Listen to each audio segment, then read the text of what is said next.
Hello everyone. Welcome if this is your first time here. Welcome again if you have already been to my small YouTube channel. My name is Isabelle. I am knitting from France. I have 3 sons. I have 3 cats. Some say it's related. And I'm bringing you this podcast in English. I'm French, English is not my first language. But I used to live in the United States, and that was 30 years ago. And my English is almost all gone and I miss it. So I decided when this summer I started this small YouTube channel to do it in English so that there is at least once a week a way for me to practice my talking. I can read, write, listen to English and understand everything, but I'm not fluent in talking any longer, and I miss it a lot. So this is why I'm undertaking this adventure in English. So I have 2 main playlists on my channel, 2 main series. One is my Woolly News series that I do every other week. And I had an episode last week and I will have most certainly an episode next week. So this week is more on the second series. It's about my knitting adventures. More on a more usual way with, you know, what I'm wearing, what are my current whips and acquisitions and everything.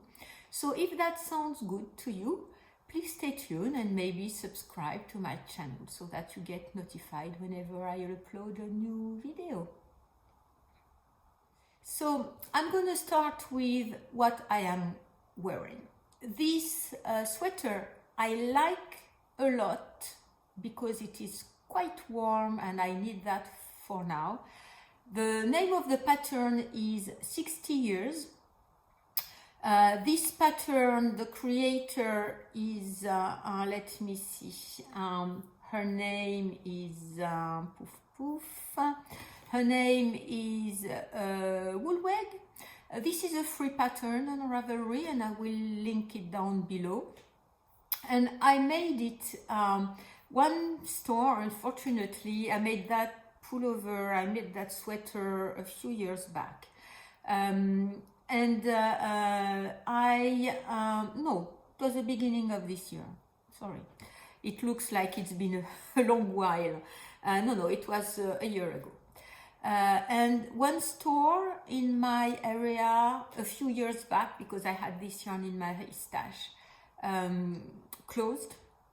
So I got a sweater quantity of camel wool from Fildar, which is a French company, mostly, you know, a big French company, not a small producer and everything. And so this wool is 100% camel, if I'm not mistaken. Let me see. No, 50% wool and 50% camel. It's not superwash. I do not like much superwash yarn. So I got a sweater quantity. I have just a very small ball left, and I knitted this sweater because I wanted something with a ribbed pattern all over. You know, it's a rib pattern on the yoke and a different rib pattern. It's quite big, and the sleeves are just plain stockinette with a long cuff at the end. I like the caul a lot on the pattern. I made it even bigger, and what I did is use the rib pattern that is on the yoke here, and it's a different rib pattern under that. On the outside for the look of the sweater, and on the inside I knitted plain stockinette so that when you fold it, it's a very comfortable neck. Because I'm usually very cold in my neck and I need to stay warm, and there is enough room to place a scarf in there. So, okay. So there are 2 things or 3 things that are bothering me with this sweater. One, it's peeling a lot. Okay, I can take that. This yarn is peeling, that's fine. You see, there were bits and, you know, I tried to remove them, but this one this yarn is spilling. Okay. And the two other ones are linked because it's not super wash, but when I washed it, it went very mellow. It lost all its structure, and I don't like that. I like stiffer yarns, I like stiffer garments, and this is too mellow, too soft for me.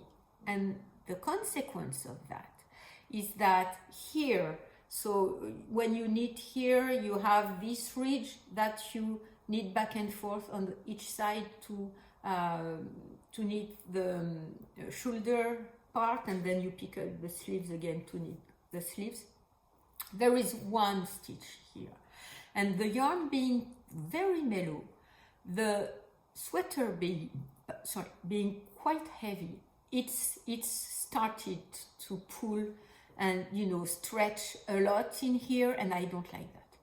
So I will probably from the inside reinforce all this part so that it doesn't stretch too much, but I don't like it. I like the look, I like the feel, but I do not like it being too mellow, not structured enough, and then with the weight of the yarn, this part being extended a lot.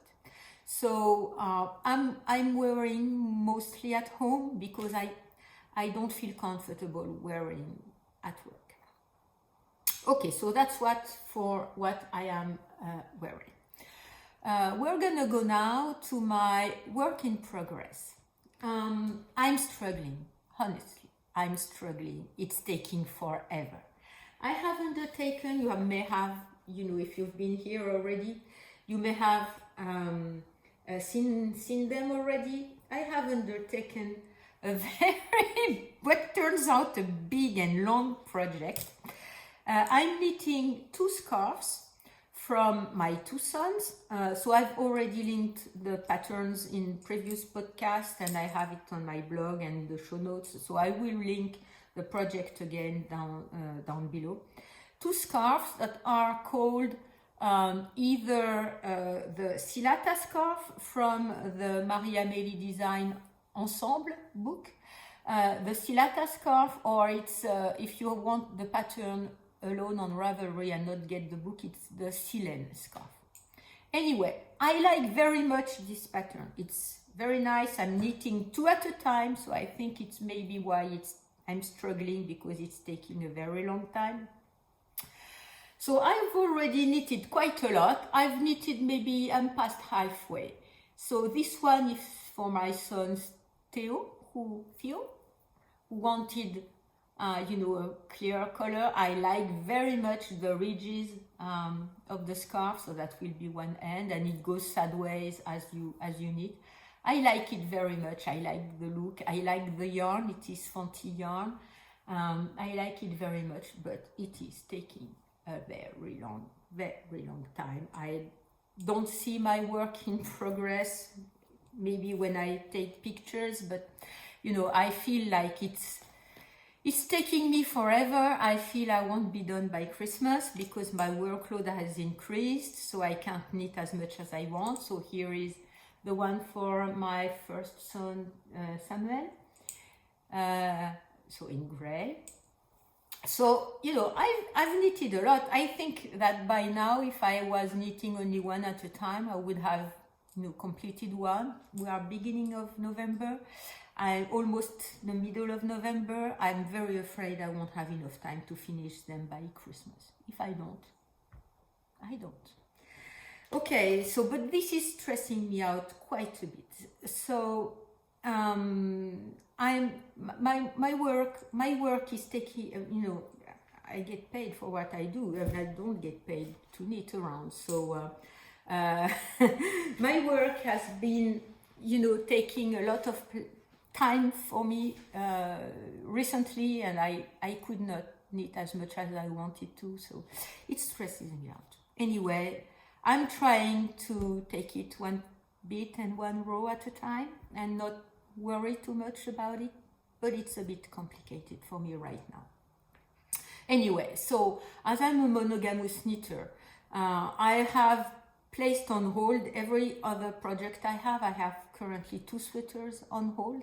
But last weekend, my 3 sons were at home so that we could, have see everyone at the same time, in the same place for all our birthdays of the year. We could not gather, and at any other time one of my sons is living completely across France, so he has to fly to come back home, and his flights were delayed, cancelled, and finally completely I don't know, the flight did not exist anymore.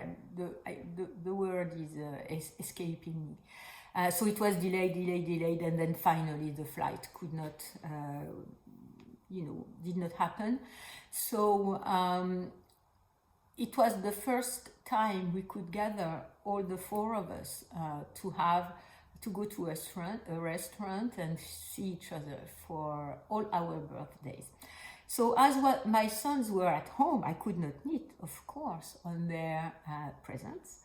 So I could knit a bit on my Laurenson sweater that I am knitting with this yellow mohair I brought back from the Pyrenees last summer. So I started to knit on one sleeve. Where is it? It's here. I started to knit on one sleeve. So I had to make a lot of calculations because my gauge is not correct for regarding the pattern, so I have to fiddle around and make a few calculations. But anyway, it is it's going quite well, and I did enjoy it during one session, because one knitting session I was with my children the whole weekend. I could do this. So I had to adjust for the increases at the top of the sleeve, and I have to adjust the rhythm of the short rows for the sleeve to get the puffy part of the sleeve. But anyway, it looks like it's completely working, and I could see a progress. So I'm thinking I'm knitting not that slowly, but the 2 scarves, I'm still struggling. Do I leave one on hold and then I finish one and then I will go back, or do I continue to do 2 at the same time? For now I haven't changed anything, and I'm continuing to do 2 at the same time. But anyway, it's really bothering me, and if it bothers me too much, I will, place one on hold and see what happens. So this is my only 2 work in progress I have worked on, and of course I have no finished objects for now. But I did splurge a bit. I got loose, maybe because it was my birthday month. My birthday was 1 week back. So I did spend quite a bit of money on my knitting activity. The first thing I ordered was, the day it was released, I ordered the Hibernating Book from Stephen West. I did not order, any of the yarn that he's gonna be for his next knit-along with this Hibernating Book. But I bought the book because I had already seen pictures of this caul, and there are a caul, a hat, and 2 shawls with this ribbed background pattern and the ridge with another color, and then the little squares that grow. I think it's either, I haven't looked, it's slip stitches or some more cable, or I don't know. And I got the book because I have the first one, and I really, I like very much Stephen West. Not that he needs me to buy his stuff, but it's a way for me to support creators. So this is one of the, I'm not sure you can see anything, but I link it down below. This is one of the shawls with that effect. This is the coal, and to be honest, this is the coal that first caught my attention, in this black and white color. I like very much the design of it. Here is, I'm not sure, here is the hat and the coal with different colors. I very much like his universe. This is the other shawl. One is a crescent shawl and one is a triangular shawl. And of course there are the fantastic patterns that he's created for the shawl, for the blanket, the hat, the pullover. Anyway, I like his universe. I like what he does. And I got the book because I could have bought only one pattern, but at least as I like very much this pattern, and I think it's going to be a good project for some yarn I have in my stash, I decided, rather than decide between either the coal or one of the shawls, I have all of them. And it's fine. So this is my first acquisition, and be careful whenever you go to the Stephen and Penelope website. You can't just get one thing. So what I did, I got another thing from them, and it's funny stitch markers. Funny, you're gonna tell me funny. I have a very particular way of thinking of funny. These are triangles. I had seen them already, and I wanted them for a long time. Since I have been knitting again a few years back, and I discovered knitting the round, I needed stitch markers. I had never knit before, so I had got a whole bunch of these ones, of these light bulb style, and all of these plastic ones that can, both can be opened and replaced. These ones are quite handy and go on most of my needles, but sometimes they are too small. And these ones are also quite handy, but very often they flip around and they get stuck here, and the knitting part can't move on. So I was looking for stitch markers for a long time, because even though these ones are okay to me, they are in plastic and I do not like much the feel of it, the feel of them. So once I was on the Stephen West website, I got the small triangular ones, and I think it's gonna be okay with even larger needle sizes.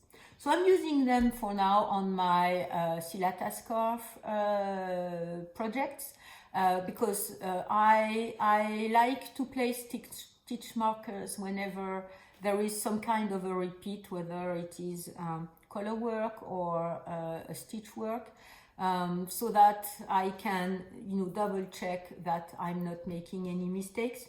And so I enjoy them quite a bit. The second thing I got, so they come in a small tin can that screws down up. Okay, so this is the one. I like them. Once I was over there, of course I looked around once again, and I was not looking for yarn. But I found that book that is A Stitch in Time, a vintage knitting patterns from 1930 to 1959. And it's from Susan Crawford and Jane Waller.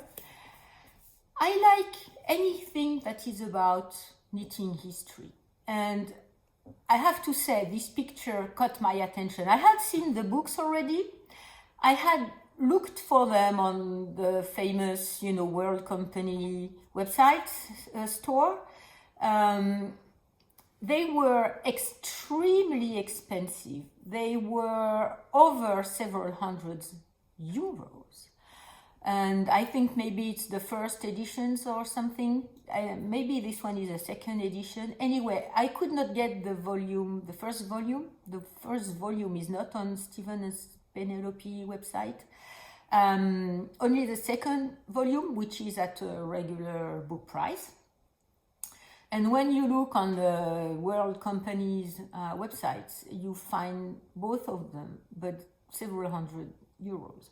So when I saw that, I said, if this one goes out of stock, I will continue to think about it, and I will blame myself for not getting it. So I placed it in my cart. And I have to say, I haven't read everything. I haven't read much, so I'm going to try to open a page where there are no instructions. Maybe at the last page there are somewhere where you can, find all of the knittings. Here is, I'm trying to do that way, one sweater that I think is quite nice. And I know, my body shape is not very well adapted to this kind of older, fitted, very close to the body. Here is a page where you have all the patterns that are in the book. You can find the pictures online too.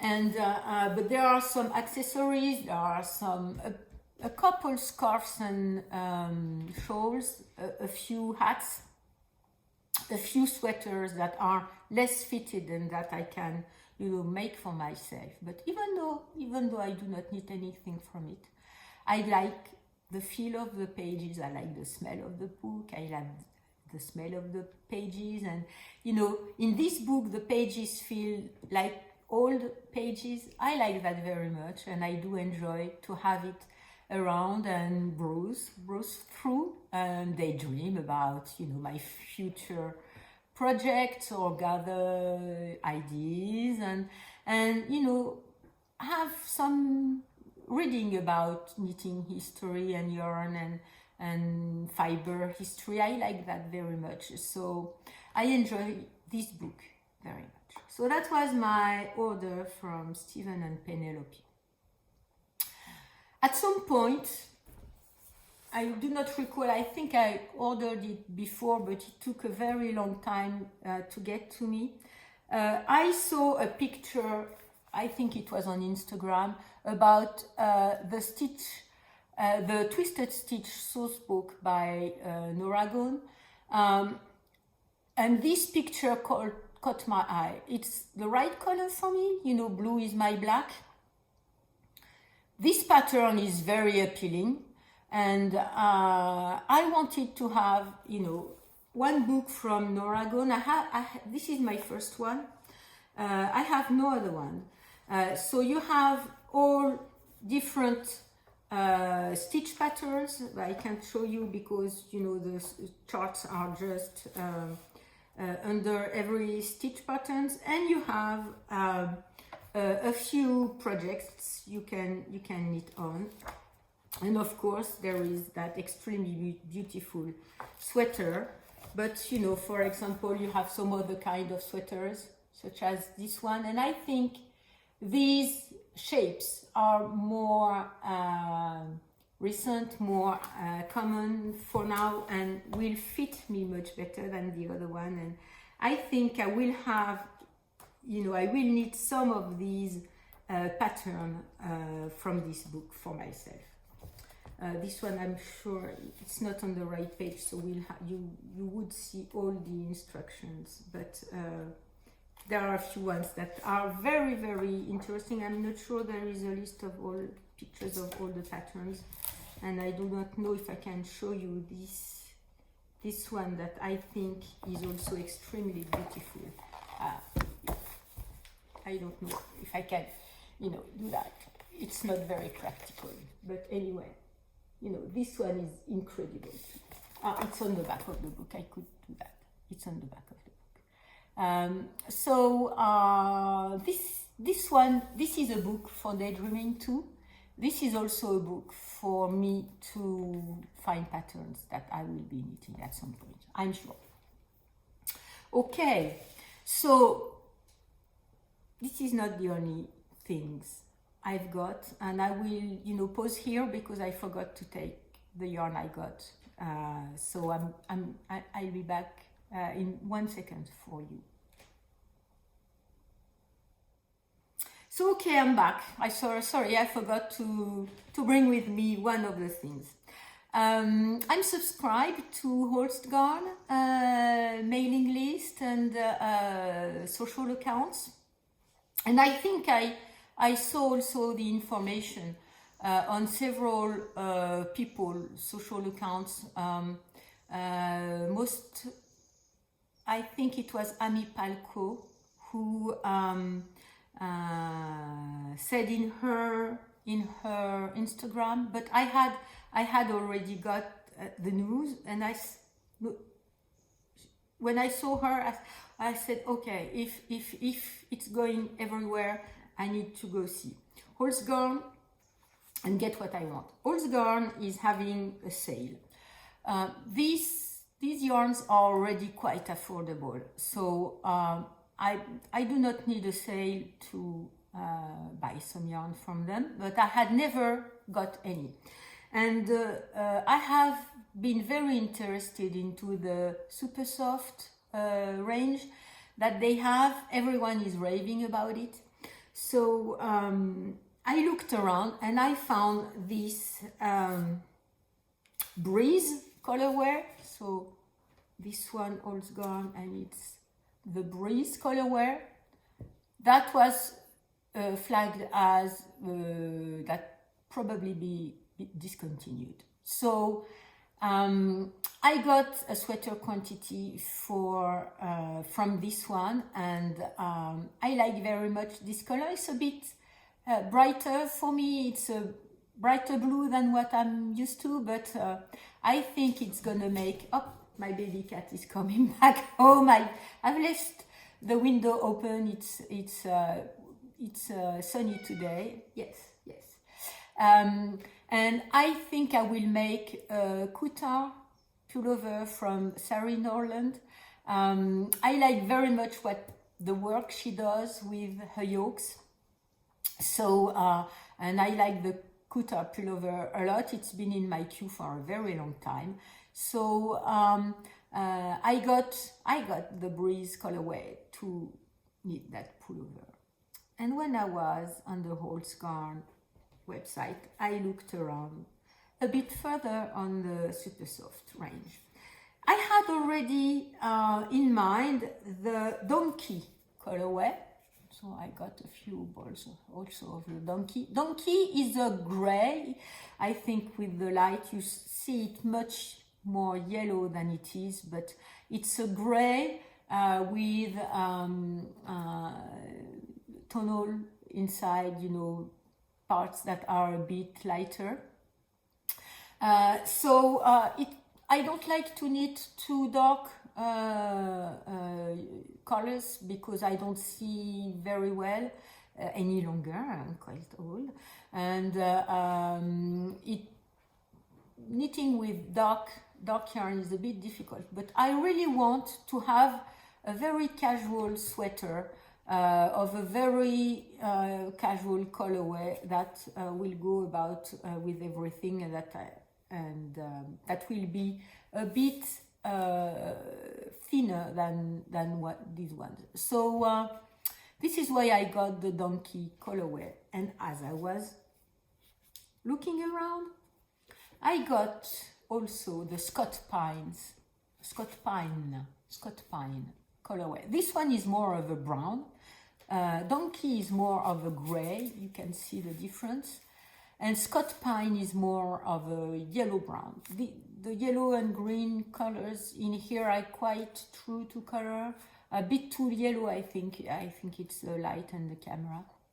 I need to buy some equipment for light. I haven't So this is why I'm trying to film during daylight, but and when I work, it's a bit complicated. I have to rush back home at noon and film for half hour or so and go back to work. But anyway, so Scott pine is a bit browner and more yellow than donkey, which is cooler and gray, and this one is warmer.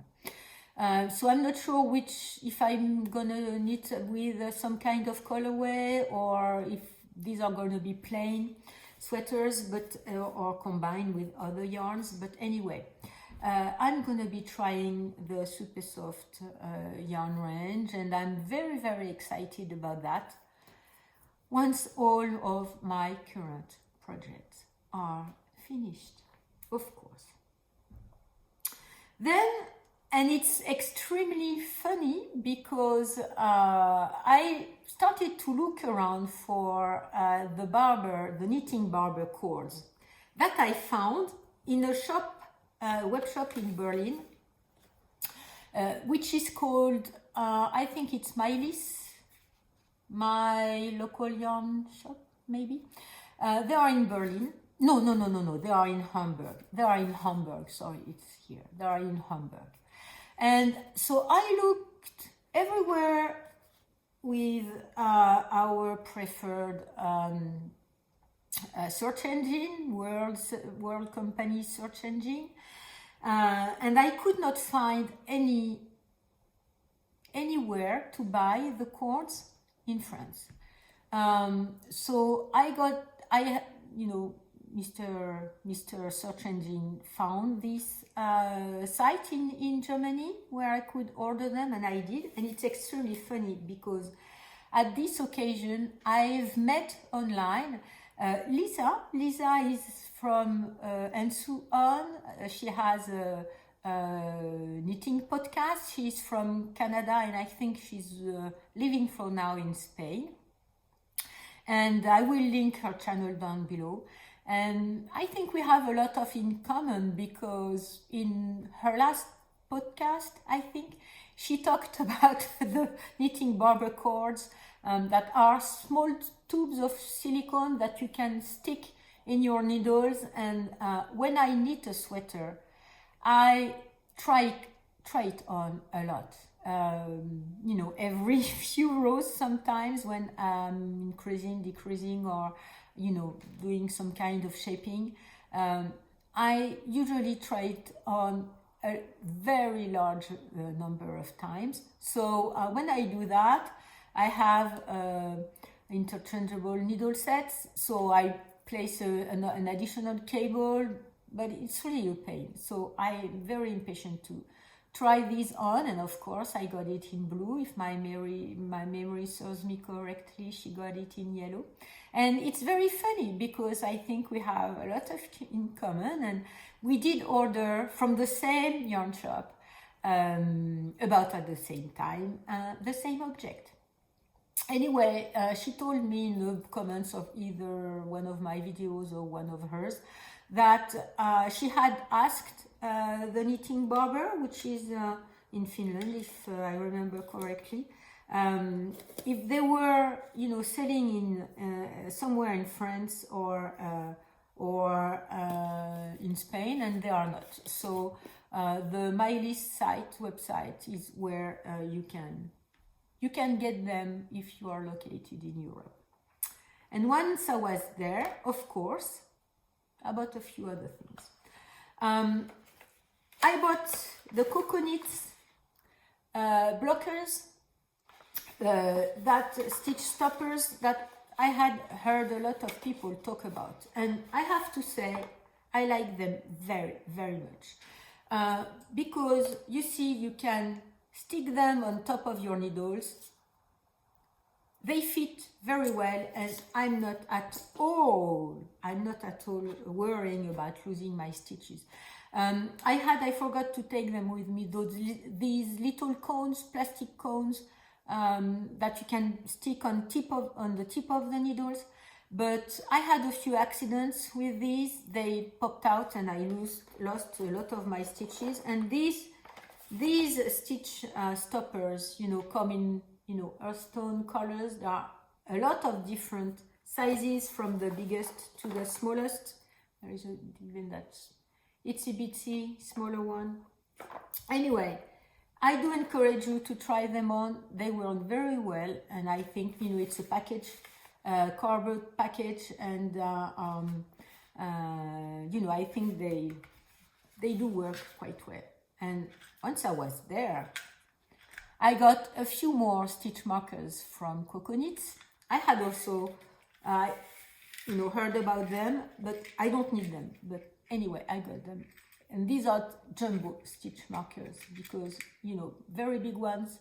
And I was missing big ones because sometimes the small ones have a hard time to, slip on the needles. And makes me a bit nervous about that. So these I got, and I finally got one gauge. I don't need the, I already have one for, which one is it? Okay. I already have one for the needle sizes, but I did not have a square, rigid way to measure my gauge when I sample knit. And this one is from Adi. You can get. So I also got it, on the Mylis website. You can get, many different ones. It's in plastic. You can have some in wood, I think, because my rubber or my meter, after a lot of use, it stretches a bit, and I don't think my measurement is quite accurate. So I wanted one of these. I was not really looking for that, but anyway, as I was on the website, I got it. So this is my very big haul during my birthday month. I got a bit loose, I've overspent regarding my budget, but anyway, it's okay. It's for my knitting, and I did enjoy it. So there it is. I have a bit more starch yarn. I got this yarn without any project in mind. This is something I do not do. Maybe it's all these channels I'm watching, and with people that hoard yarn. I'm not that kind of person. I got the Breeze colorway because I had already seen it to knit the Couture pullover. So as there was a sale, I got it. But the two other ones, I have no plans, and it's the first time I'm doing that. So maybe I'm becoming a stash busting person, a stash hoarding person. But I don't have much space to store yarn, so for now I need to stop buying yarn, and I won't be buying yarn unless I clear up what I have with all the projects I have in mind. And I got a few books so that I can imagine what I could do with my stash yarn. Anyway, so that's it for today, I think. I think that's it for today. If I forgot something, I'll talk about it 2 weeks from now. I hope you enjoyed this episode. I hope you find and place happiness with your knitting in your life. Even though for me, for now, it's a bit of a stress period. But anyway, find happiness one row at a time, one stitch at a time, and continue knitting. And I hope I will see you next week. Happy knitting!